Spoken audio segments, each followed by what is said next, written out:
Alright, today I want to talk about a very rare subject that you'll hardly hear any black teacher talking about, even scientists and most spiritual teachers, and that is a stargate. So what exactly is a stargate? So before I explain that, because in spirituality only talk about what you know, in other words, what you have experienced. So I'll give my experiences concerning stargates.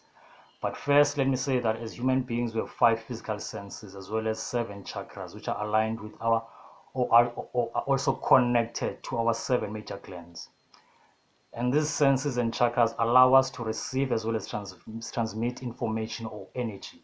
In fact, in spirituality or in scientific terms, energy is information. Both information and energy.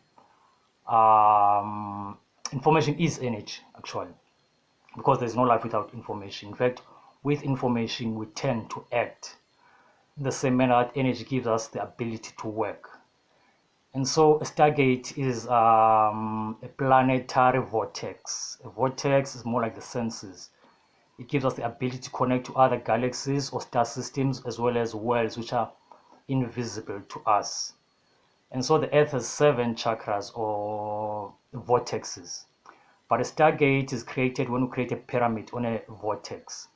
And like I said, a vortex is similar to your 5 physical senses or your 7 chakras, because they allow you to communicate or transmit as well as receive information to and from other sources or places of existence. In other words, galaxies as well as other dimensions.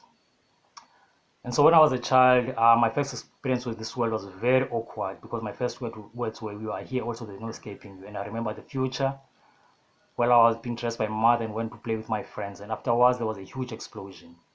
And so I remembered afterwards sitting on my bed reading Daniel chapter 12 on the Archangel Michael. And so growing up, I've been always puzzled by this Michael. As a matter of fact, I went to research the God of this world, and I discovered people saying there was a Jesus who was the Son of God, and that upset me so much that I went to church with my friends. And on the first day, we were puzzled by seeing the image of a person hanging on a cross. So much that we ran out of the church scared, and outside the church we conversed with ourselves, saying that the devil must have advanced his cause so much that he's being worshipped in broad daylight. As a matter of fact, we thought that Christians were cannibals, and we feared that if they caught us out there, they would slaughter and eat us. And so the second time I went to church without my friends to investigate this Jesus. And when I heard him saying, "Eat, this is my body, drink, this is my blood," my words were, "Who is this? Who does he think he is?" And so I said to myself, one day I'll be old and I'll speak for myself. And so after failing to acquire permanent jobs because I hate competition, as a matter of fact, ever since I was a child, I learned that I was gifted in many ways, especially in psychological ways. And so I had the means to brutalize competition. And many other times, whenever I had a job, I would be a threat to many of my senior colleagues. And so much that I would lose my jobs for unfair reasons. And so in 2008, after I was fed up with not finding employment and decided to go into spirituality for a living, one day I decided to confront God concerning my identity as this Michael. And so I faced the northwest towards Ethiopia, where the Ark of the Covenant is kept, and I asked whether I was Michael. And the first thing that happened was a voice that said, "You are me, and I'm you, there's nothing else." More like saying, "I am you and you are me, there is no other."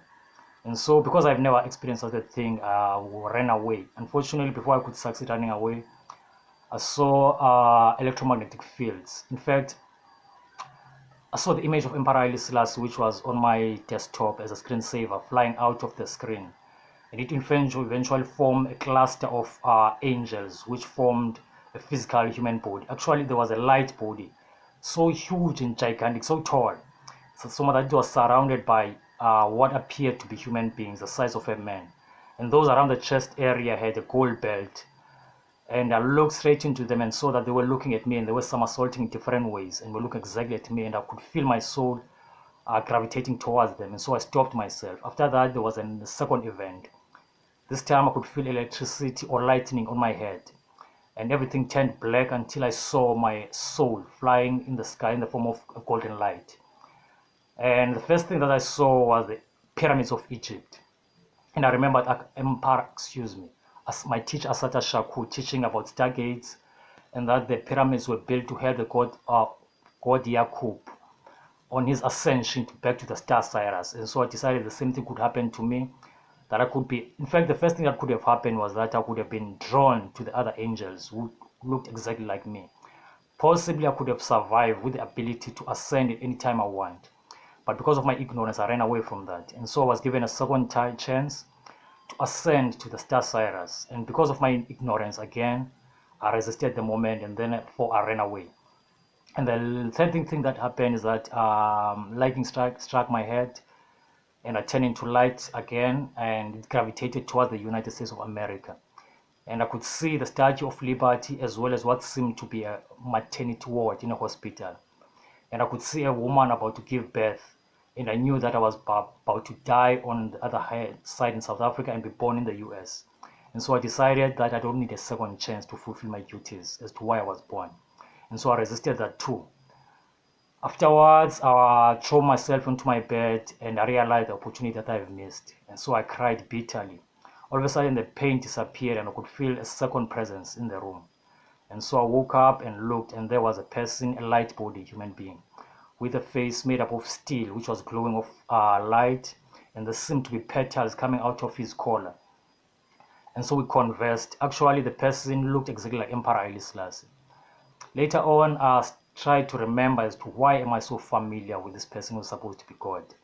And I was given memories of myself with him at the Hall of Holies, with 24 elders, 12 men and 12 women sitting on both sides. And His Imperial Majesty was sitting on his throne facing the others. And so I was a child in front of them playing and even pulling his finger because I was tired of being in the same place, more like any other child who gets bored to be locked in a single environment. Afterwards, I could remember myself being in his arms after the meeting had ended.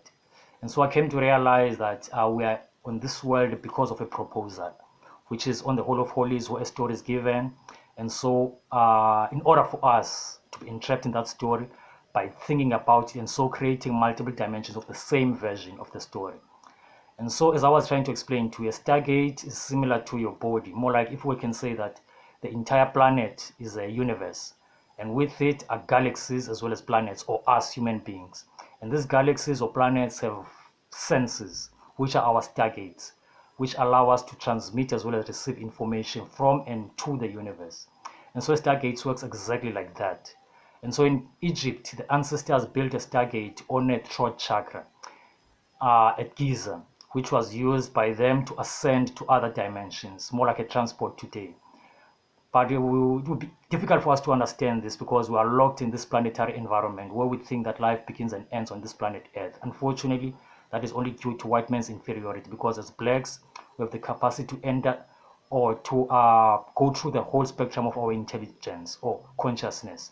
And in so doing, we have the ability to ascend beyond the planet and visit our twin souls in other planets, whereby the twin soul comes to play the role of the person who has ascended to another galaxy or star system. And the twin soul comes to experience life anew on this earth, while the other experiences while the exchange and the other experiences life on that galaxy or planet. And that's how stargates operate. I know this from experience, and I'm hoping that someday we'll be able to use those pyramids and discover more ancient wisdom and rediscover the wisdom of the ancients as we return back to the essence of our ancestors, as we ignite our 10 dormant DNA strands to access all our intelligence in order to live a long life and have access throughout the universe and other dimensions, and thus end boredom, poverty, lack, as well as lack of inspiration, where we can have access to worlds which are far more older than ours. For instance, the Western civilization is only about 2,000 years old. In fact, it's less than 2,000 years old, whereas these other civilizations are about millions of years, if not trillions of years, older than what we see here on Earth.